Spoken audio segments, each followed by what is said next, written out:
ನಮಸ್ಕಾರ ಎಲ್ಲರಿಗೂ. ರಾಯರ ಆಶೀರ್ವಾದ ನಿಮ್ಮ ಮೇಲೆ ಇರಲಿ ಅಂತ ಹೇಳ್ತಾ ಇವತ್ತಿನ ವಿಡಿಯೋ ಸ್ಟಾರ್ಟ್ ಮಾಡ್ತಾ ಇದ್ದೀನಿ. ಇವತ್ತು ನಾವು ಮಾಡ್ತಾ ಇರೋದು ಎಲ್ಲರ ಫೇವ್ರೆಟ್ ಏನು ಹೇಳಿ, ಪಲಾವ್ ಅಂತ ಹೇಳಿದ ತಕ್ಷಣ ಅದಕ್ಕೆ ಒಂದು ಫ್ಯಾನ್ ಬೇಸೇ ಬೇರೆ ಇದೆ ಬಿಡಿ. ಸೊ ಇವಾಗ ಮಾಡ್ತಾ ಇರೋದು ನಮ್ಮಲ್ಲಿ ಸ್ವಲ್ಪ ಯಾವಾಗಲೂ ಇದೇ ಥರ ಮಾಡ್ತೀವಿ. ಅದು ಸ್ವಲ್ಪ ಈಸಿಯಾಗಿರುತ್ತೆ ಮತ್ತು ಸಕ್ಕತ್ತಾಗೂ ಇರುತ್ತೆ. ನೀವು ನೋಡ್ತಾ ಇರ್ಬೋದು, ಇದರೊಳಗಡೆ ಶುಂಠಿ ಬೆಳ್ಳುಳ್ಳಿ ಹಸಿಮೆಣ್ಸಿನ್ಕಾಯಿ, ಚಕ್ಕೆ ಲವಂಗ, ಏಲಕ್ಕಿ ಹಾಕ್ಕೊಂಡು, ಕಾಯಿ ತುರಿ ಹಾಕ್ಕೊಂಡು ಅದಕ್ಕೆ ಸ್ವಲ್ಪ ಸಾಂಬಾರು ಪುಡಿ ಹಾಕ್ತೀವಿ. ನಾವು ಒಂದೇ ಧನಿಯಾ ಪುಡಿ ಹಾಕಿ, ಕೆಲವರು ಧನಿಯಾ ಕಾಳು ಯೂಸ್ ಮಾಡ್ತಾರೆ, ನಾವು ಧನಿಯಾ ಪುಡಿಯೇ ಯೂಸ್ ಮಾಡ್ತೀವಿ. ಸೊ ಧನಿಯಾ ಪುಡಿ ಹಾಕಿ, ಸ್ವಲ್ಪ ಅರಿಶಿನ ಹಾಕಿ, ಟೊಮಾಟೋನು ಹಾಕಿ ಒಂದೇ ಸಲ ಇದಕ್ಕೆ ರುಬ್ಕೋತೀವಿ. ಇದರಲ್ಲಿ ಕೊತ್ತಂಬರಿನೂ ಹಾಕಿ ರುಬ್ಕೊಂಡಿದ್ದೀನಿ. ಇದ್ರದ್ದು ವೀಡಿಯೋ ಎಲ್ಲೂ ಮಿಸ್ ಆಗಿಬಿಟ್ಟಿದೆ ನನಗೆ. ಸೊ ನೆಕ್ಸ್ಟು ಒಂದು ಕುಕ್ಕರ್ ತೊಗೊಂಡು ಸ್ವಲ್ಪ ಎಣ್ಣೆ ಹಾಕಿ ಅದಕ್ಕೆ ನಾವು ಸಾಸಿವೆ, ಜೀರಿಗೆ, ಸೋಂಪು ಎಲ್ಲದನ್ನು ಹಾಕಿ, ಆಮೇಲೆ ಪಲಾವ್ ಎಲೆ, ಸೊ ಬೇ ಲೀಫ್, ಆಮೇಲೆ ಸ್ವಲ್ಪ ಕರಿಬೇವನ್ನು ಹಾಕಿ, ಈರುಳ್ಳಿ ಚೆನ್ನಾಗಿ ಸ್ವಲ್ಪ ಫ್ರೈ ಆಗಬೇಕು. ಸೊ ಅದು ಫ್ರೈ ಆಗ್ತಾ ಸ್ವಲ್ಪ ನಾವು ಪುದೀನ ತೊಗೊಂಡಿದ್ದೀವಿ. ಸೊ ಪುದೀನ ಹಾಕಾದ್ಮೇಲೆ ಅದ್ರ ಘಮ ಇನ್ನೂ ಸ್ವಲ್ಪ ಚೆನ್ನಾಗಾಗುತ್ತೆ.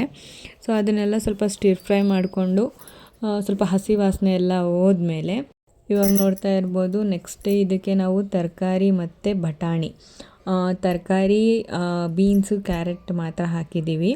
ಬಟಾಣಿ ಇದು ಹಸಿ ಬಟಾಣಿ ಆಗಿರುತ್ತೆ.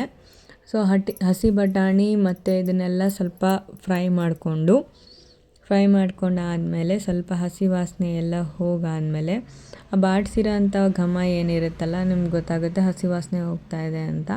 ಆವಾಗ ನಾವು ಏನು ರುಬ್ಬಿರ್ತೀವಲ್ಲ, ರುಬ್ಬಿರೋ ಮಿಶ್ರಣ ಎಲ್ಲದನ್ನು ಇದಕ್ಕೆ ಹಾಕ್ಕೊತೀವಿ.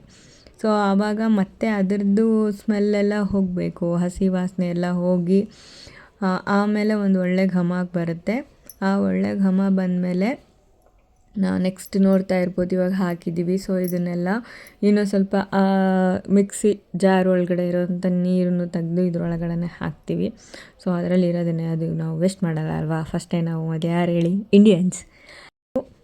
ಅದು ಸ್ವಲ್ಪ ಕುದಿ ಬರಬೇಕು. ನಾವು 2 ಕಪ್ ಅಕ್ಕಿಗೆ 4 ಕಪ್ಪಷ್ಟು ನೀರು, ಅಂದರೆ 1:2 ರೇಷಿಯೋದಲ್ಲೇ ಹಾಕಿರ್ತೀವಿ.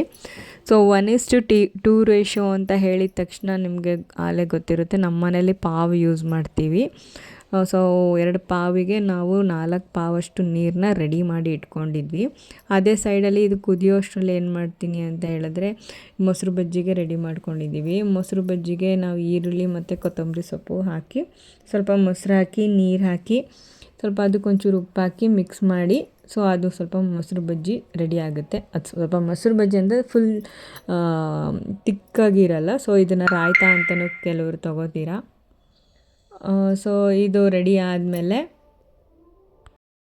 ಅದು ಕುದೀತಾ ಇದೆ, ನೋಡ್ತಾ ಇರ್ಬೋದು. ಸೊ ಕುದೀತಾ ಇರುವಾಗ ಒಂಥರ ಒಳ್ಳೆ ಘಮ ಬಂದಿರುತ್ತೆ. ಆ ಘಮ ಬಂದಮೇಲೆ ನಾವು ನೆಕ್ಸ್ಟು ತೊಳೆದಿರ್ತಕ್ಕಂಥ ಅಕ್ಕಿ ಮತ್ತು ನೀರು, ಇವಾಗ ಅಕ್ಕಿ ಹಾಕ್ಕೋತಾ ಇದ್ದೀವಿ. ತೊಳೆದು ಇದನ್ನು ನೆನೆಸಿಟ್ಟಿದ್ದೀವಿ. ಸೊ ನೆನೆಸಿರೋದ್ರಿಂದ ಏನಂತೀವಿ ಅಂದರೆ, ಈಗ 2 ಕಪ್ ನಾವು ಹಾಕಿದ್ದೀವಿ ಅಂತ ಹೇಳಿದ್ರೆ ನಾವು 3/4 ಕಪ್ಪಷ್ಟು ನೀರು ಹಾಕ್ತೀವಿ. ಇದೇ ನೀವು ಅಕ್ಕಿ ನೆನೆಸಿಲ್ಲ ಅಂತ ಹೇಳಿದ್ರೆ ಆವಾಗ 4 ಕಪ್ಪಷ್ಟು ನೀರು ಹಾಕಿ, ಸರಿನಾ? ಆವಾಗ ನಿಮಗೆ ಈ ಥರ ಒಂದ್ಸಲ ಪಲಾವ್ ಮಾಡ್ಕೊಂಡು ತಿಂದು ನೋಡಿ, ನನಗೆ ಕಮೆಂಟಲ್ಲಿ ಹಾಕಿ ಹೇಗಿತ್ತು ಅಂತ. ಸೊ ಎಷ್ಟೋ ಜನ ಇದನ್ನು ಬರೀ ಹಸಿರು ಮೆಣಸಿನ್ಕಾಯಿ, ಶುಂಠಿ ಬೆಳ್ಳುಳ್ಳಿ ಮತ್ತು ಚಕ್ಕೆ ಲವಂಗ ಹಾಕಿ ಮಾಡೋರುಂಟು. ನಮ್ಮಮ್ಮ ಹಾಗೆ ಮಾಡ್ತಾರೆ, ನಮ್ಮ ಅತ್ತೆಯವ್ರು ಹೀಗೆ ಮಾಡ್ತಾರೆ. ನೀವು ಹೇಗೆ ಮಾಡ್ತೀರಾ ಅನ್ನೋದನ್ನು ನನಗೆ ಕಮೆಂಟಲ್ಲಿ ತಿಳಿಸಿ. ಈಗ ನೋಡ್ಬೋದು, ನೀವು ನೀರು ಹಾಕ್ತಾಯಿದ್ದೀವಿ. ಈಗ ನೀರು ಹಾಕಿದ್ಮೇಲೆ ಅದು ಆಲ್ಮೋಸ್ಟ್ 1:2 ರೇಷಿಯೋದಲ್ಲಿದೆ. ನೆನೆಸಿರೋದ್ರಿಂದ ನಾನು ಹೇಳಿದೆ ಆವಾಗಲೇ 1/4 ಕಪ್ಪಷ್ಟು ನೀರು ಕಮ್ಮಿ ಮಾಡ್ಕೊಳ್ಳಿ ಅಂತ. ಸೊ ಇದಾದಮೇಲೆ ಸ್ವಲ್ಪ ಕುದಿಯೋಕ್ಕೆ ಬಿಡಬೇಕು. ಫುಲ್ ಅಕ್ಕಿ ಮತ್ತು ನೀರು ಹಾಕಿದ್ಮೇಲೆ ಸ್ವಲ್ಪ ಹೊತ್ತು ಮುಚ್ಚಿಟ್ಟು ಆಮೇಲೆ ನಂಗೆ 2 ವಿಷಿಲ್ ಕೂಗಿಸ್ಕೊಂಡ್ರೆ ಬಿಸಿ ಬಿಸಿ ಸೂಪರಾಗಿರೋ ಪಲಾವ್ ರೆಡಿ. ಸೊ ನೋಡ್ಬೋದು, ಇದು ನನ್ನ ಮಗನಿಗೆ ಅಟ್ರಾಕ್ಟಿವ್ ಆಗಿರಲಿ ಅಂತ ಮಾಡಿದ್ದೀನಿ. ಹೀಗೆ ನಮ್ಮ ವೀಡಿಯೋಸ್ಗೆ ಸಪೋರ್ಟ್ ಮಾಡ್ತಾಯಿರಿ ಅಂತ ಹೇಳ್ತಾ, ಸಬ್ಸ್ಕ್ರೈಬ್ ಮಾಡಿ, ಲೈಕ್ ಮಾಡಿ, ಶೇರ್ ಮಾಡಿ, ಕಮೆಂಟ್ ಮಾಡಿ ತಿಳಿಸಿ ನಿಮಗಿನ್ನೂ ಯಾವ ಥರ ವೀಡಿಯೋಸ್ ಬೇಕು ಅಂತ.